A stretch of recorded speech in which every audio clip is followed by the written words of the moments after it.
Se eu lhe dissesse que os vikings conquistaram a noite ártica não com magia ou poder divino, mas com o que era considerado lixo, você acreditaria?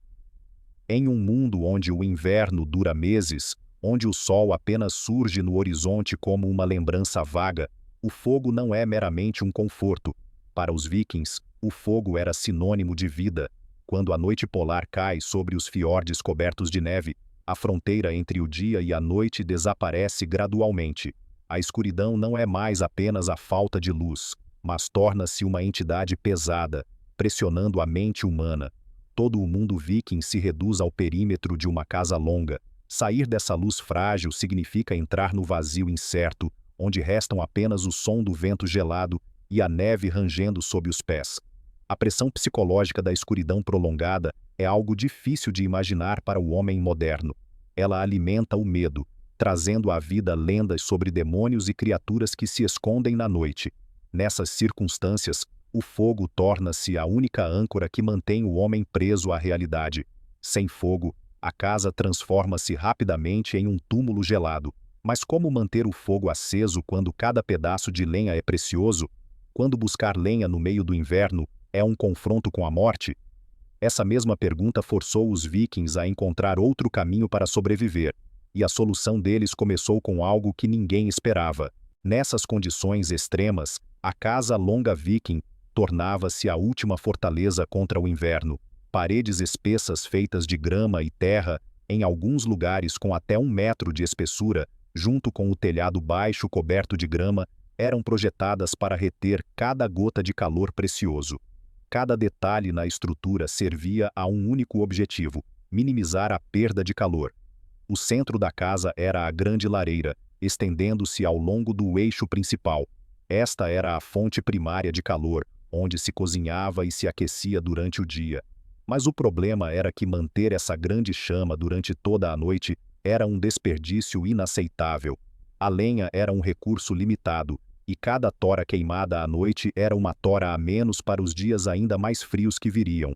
Quando a lareira se apagava, o calor na casa também desaparecia rapidamente. O espaço que antes era um refúgio seguro podia tornar-se gélido em pouco tempo. Os vikings não precisavam de um fogo intenso para cozinhar à noite. O que precisavam era de outra fonte de fogo, menor, mais econômica, mas persistente o suficiente para durar muitas horas sem supervisão. Essa fonte de fogo deveria fornecer luz e, ao mesmo tempo, evitar que a temperatura caísse para níveis perigosos. Ela deveria queimar silenciosamente enquanto todos dormiam, o suficiente para que a casa não se transformasse em uma armadilha mortal na noite de inverno ártica. Foi essa necessidade que forçou os vikings a pensar diferente, não olhando mais para a madeira ou lenha, mas buscando outra fonte de energia, mais concentrada, mais duradoura e sempre presente em suas vidas. Os vikings logo perceberam que o que dava força aos seus próprios corpos também poderia dar força à chama. Em um ambiente onde a agricultura era sempre incerta, a pecuária era a base da vida. Vacas, ovelhas, cabras e porcos não forneciam apenas carne e leite, mas também criavam uma fonte de energia especialmente preciosa: a gordura animal. Após cada abate, a gordura bruta era separada e derretida lentamente em fogo baixo. Esse processo ajudava a separar a gordura pura da água e das impurezas. A qualidade da gordura dependia inteiramente do cuidado em cada etapa, pois quanto mais limpa a gordura, menos fumaça e cheiro produzia ao queimar. O produto final era uma gordura sólida, de cor branca ou levemente amarelada, rica em energia e que podia ser armazenada por meses sem estragar. A gordura era despejada em barris de madeira ou potes de barro, guardada em depósitos frescos. Ela não era apenas combustível, mas também alimento, lubrificante para couro e material de preservação para madeira. O valor da gordura não era inferior ao dos grãos ou metais. Além do gado terrestre, o mar também trazia aos vikings fontes abundantes de gordura. Eles extraíam gordura de foca, óleo de fígado de bacalhau e de outros peixes gordurosos, especialmente nos assentamentos costeiros. Nem todo tipo de gordura era igual. A gordura visceral era considerada a mais pura, queimando uniformemente e com menos odor. O óleo de peixe era mais líquido, mais fácil de obter, mas tinha um cheiro forte e produzia muita fumaça. Mesmo assim, no mundo dos vikings, nada era desperdiçado. A gordura, em qualquer forma, era energia que podia ser transformada em luz e calor. Mas a gordura era apenas parte da história. Para transformá-la em uma fonte de calor duradoura e segura, os vikings precisavam de outro material, algo que valorizavam tanto quanto o metal. As lâmpadas de gordura dos vikings não foram criadas para substituir a lareira central, mas para complementá-la. Não eram chamas violentas, mas uma luz pequena e estável que podia ser mantida por horas a fio. Enquanto a lareira consumia lenha rapidamente, a lâmpada de gordura era projetada para economizar ao máximo a preciosa fonte de energia. A chama da lâmpada de gordura queimava silenciosamente, sem estalar como a lenha, emitindo uma luz amarela profunda e rica em óleo. Essa luz não era brilhante, mas era suficiente para dissipar a escuridão nos cantos da casa e evitar que a temperatura caísse a níveis perigosos quando a lareira principal se apagava. A lâmpada de gordura permitia que as pessoas continuassem suas atividades na longa noite de inverno, desde consertar ferramentas e tecer tecidos, até contar as histórias passadas de geração em geração. Foi a persistência dessa pequena chama que criou uma vantagem de sobrevivência. Graças à lâmpada de gordura, o ritmo de vida não era interrompido pela escuridão, o trabalho não parava, o tempo não era desperdiçado, e o espírito humano se mantinha firme em meio a um inverno que parecia interminável. No entanto, para que uma chama tão pequena pudesse queimar de forma estável e duradoura, os vikings não dependiam apenas da gordura. Eles precisavam de outro material especial, algo que transformava a lâmpada simples em uma verdadeira fonte de calor. Os vikings não faziam lâmpadas de gordura de metal, mas de um tipo de pedra simples chamada pedra-sabão. Sua aparência não era marcante, mas ela possuía propriedades extremamente adequadas para a tua vida no frio. A pedra-sabão é macia, podendo ser esculpida com ferramentas simples, permitindo que os vikings fabricassem tigelas e lâmpadas sem a necessidade de uma forja. Mais importante era a capacidade de resistência e retenção de calor dessa pedra. A pedra-sabão pode entrar em contato direto com o fogo sem rachar. Quando a lâmpada queima, a tigela de pedra se aquece gradualmente, absorvendo o calor e liberando-o lenta e uniformemente por um longo período. Assim, a lâmpada não apenas iluminava, mas também contribuía para manter o calor no ambiente circundante. Mesmo quando a chama enfraquecia, a parte da pedra que havia sido aquecida continuava a emitir calor, evitando que a temperatura interna caísse bruscamente. Na Noruega e na Suécia, a pedra-sabão era amplamente minerada, o que mostra que era um material comum na vida cotidiana. A combinação entre a pedra-sabão e a gordura animal transformou a pequena lâmpada em uma fonte de calor estável e duradoura. No entanto, para que a chama pudesse queimar de forma uniforme e por muito tempo, a lâmpada ainda precisava de mais um componente. A pedra-sabão e a gordura animal formavam apenas o corpo e o combustível da lâmpada. O que realmente transformava a gordura em fogo era o pavio. Os vikings entendiam que o pavio não precisava apenas queimar, mas devia ser capaz de absorver e conduzir o combustível de forma estável. O princípio em que se baseavam era a capilaridade, onde a gordura ou óleo derretido é puxado gradualmente para o topo do pavio para manter a chama. O material de pavio mais comum era o musgo de pântano, especialmente o musgo esfagno, que cresce abundantemente no norte da Europa. Este tipo de musgo tem uma capacidade de absorção de umidade extremamente forte. Após ser colhido e seco, o musgo era torcido em fibras com a espessura adequada. O pavio de musgo não emitia uma luz forte, mas queimava uniformemente, consumia pouco combustível e era ideal para queimas longas.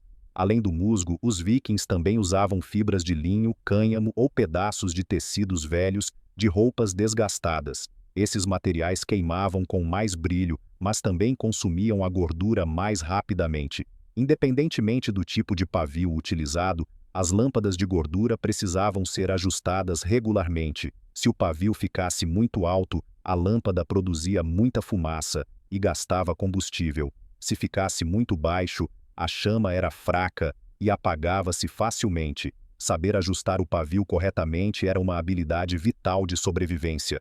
Somente quando os três elementos, pedra, gordura e pavio, trabalhavam em harmonia é que a lâmpada podia queimar de forma estável por longos períodos. O conceito de uma lâmpada que queima por 24 horas não se refere a uma chama resplandecente, mas a um processo de queima latente, econômico e estável. Os vikings não usavam pequenas lâmpadas de mão para esse propósito, mas sim grandes e pesadas tigelas de pedra-sabão que podiam conter uma quantidade considerável de gordura. O combustível utilizado era quase sempre gordura animal sólida, colocada em blocos dentro da lâmpada. Quando o pavio era aceso, o calor emitido era apenas o suficiente para derreter uma fina camada de gordura ao redor da ponta do pavio. O restante da gordura permanecia em estado sólido. À medida que a camada de gordura líquida era consumida, o calor da chama e da própria tigela de pedra que já estava aquecida derretia a próxima camada de gordura. Esse processo ocorria lentamente e se autorregulava. Quanto menor a chama, mais lenta era a velocidade de derretimento, prolongando ao máximo o combustível. A tigela de pedra desempenhava um papel fundamental nesse sistema. Uma vez aquecida, ela retinha o calor e mantinha o processo de queima, mesmo que a chama enfraquecesse por um momento. O resultado não era uma luz intensa, mas um brilho tênue o suficiente para dissipar a escuridão e manter a temperatura interna acima de níveis perigosos durante toda a noite. Assim, a família podia dormir tranquila, sabendo que ainda havia uma fonte de fogo viva na casa. Pela manhã bastava levantar o pavio para que a chama voltasse a brilhar plenamente. Então, onde essas lâmpadas eram colocadas na casa longa para maximizar sua eficácia? A casa longa viking era um espaço fechado onde a luz era distribuída de acordo com a finalidade de uso. A vida girava em torno de duas fontes principais de fogo, a lareira central e as pequenas lâmpadas de gordura. A lareira fornecia calor e luz intensa para a área central da casa, mas as áreas ao longo das laterais, onde ficavam os leitos e os espaços de trabalho, costumavam estar imersas na escuridão. Era aqui que as lâmpadas de gordura exerciam seu papel. Elas eram colocadas em pequenas cavidades esculpidas nas paredes de terra ou madeira, onde a luz podia incidir diretamente sobre o local de dormir. Em famílias mais abastadas, as lâmpadas eram penduradas por anéis de ferro e correntes presas às vigas do teto, projetando luz sobre a mesa de jantar ou a área de trabalho. Também existiam suportes simples de madeira ou ferro para elevar a lâmpada à altura das pessoas, permitindo que a luz se espalhasse de forma mais uniforme. A luz das lâmpadas de gordura não era forte, mas era estável o suficiente para as tarefas de inverno. As mulheres sentavam-se para tecer e fiar. Os homens consertavam ferramentas, esculpiam madeira ou osso. Sob essa luz amarelada e vacilante, as lendas antigas e sagas eram contadas, unindo toda a família durante as longas noites de inverno. Foi essa luz fraca, porém persistente, que moldou o ritmo de vida dentro da casa longa. Mas seriam essas lâmpadas realmente suficientes para aquecer todo o espaço? Uma única lâmpada de gordura não conseguia aquecer completamente uma casa longa. Seu poder não residia em gerar um calor intenso, mas na capacidade de manter a temperatura e evitar que o espaço habitado caísse no frio absoluto. O segredo estava na combinação. A casa longa era construída como uma garrafa térmica gigante, com paredes espessas de terra e telhado baixo de grama, o que ajudava a minimizar a perda de calor. A lareira central era a fonte primária de calor, mas não podia ser mantida acesa continuamente durante toda a noite por causa do alto consumo de lenha. Quando a lareira se apagava, as lâmpadas de gordura, especialmente as grandes de pedra-sabão, continuavam a emitir uma quantidade de calor pequena, porém constante. Várias lâmpadas funcionando juntas criavam um efeito cumulativo, suficiente para manter a temperatura interna alguns graus acima da externa, uma diferença vital no inverno ártico. Além disso, o gado criado na mesma estrutura também contribuía para o calor. O calor dos corpos dos animais, das pessoas dormindo, tudo se somava em um sistema de aquecimento passivo. No entanto, acompanhando o calor vinha o cheiro. O ar dentro de casa ficava saturado com o odor de gordura queimada, fumaça e fuligem, misturado ao cheiro de couro, roupas úmidas e odores corporais. Para o homem moderno, isso seria insuportável, mas para o viking, era o cheiro da segurança, o cheiro do lar no meio do inverno interminável. No mundo viking, não existia o conceito de lixo como o conhecemos hoje. Tudo tinha valor se soubessem como usar. A gordura animal era o exemplo mais claro desse pensamento. A melhor parte da gordura era usada como alimento. As gorduras de menor qualidade eram usadas para preservar couro, madeira ou para fazer sabão. Somente quando não havia outra utilidade, a gordura era destinada à lâmpada como combustível. Até a gordura estragada, não mais comestível, ainda podia queimar e gerar luz e calor. Após a refeição, os ossos não eram jogados fora. Eram quebrados e fervidos em água para extrair a gordura restante. Esse óleo de osso tinha um cheiro desagradável ao queimar, mas nos estábulos ou em tempos de escassez, tornava-se um combustível salvador. Da mesma forma, cabeças de peixe, espinhas e vísceras também eram cozidas para produzir óleo de peixe técnico, um combustível barato para as comunidades costeiras. Todo esse processo criava um ciclo fechado de energia. A primeira energia nutria o homem, e o restante era transformado em luz e calor. Isso não era um sinal de pobreza, mas uma manifestação de adaptação inteligente ao ambiente severo. A lâmpada de gordura não era apenas um utensílio de iluminação, mas todo um sistema de sobrevivência refinado ao longo de séculos. Os vikings não buscavam conquistar a natureza. Eles aprenderam a ser uma parte eficiente dela, aproveitando tudo ao redor para sobreviver. E foi esse pensamento que os ajudou a superar as mais longas noites de inverno.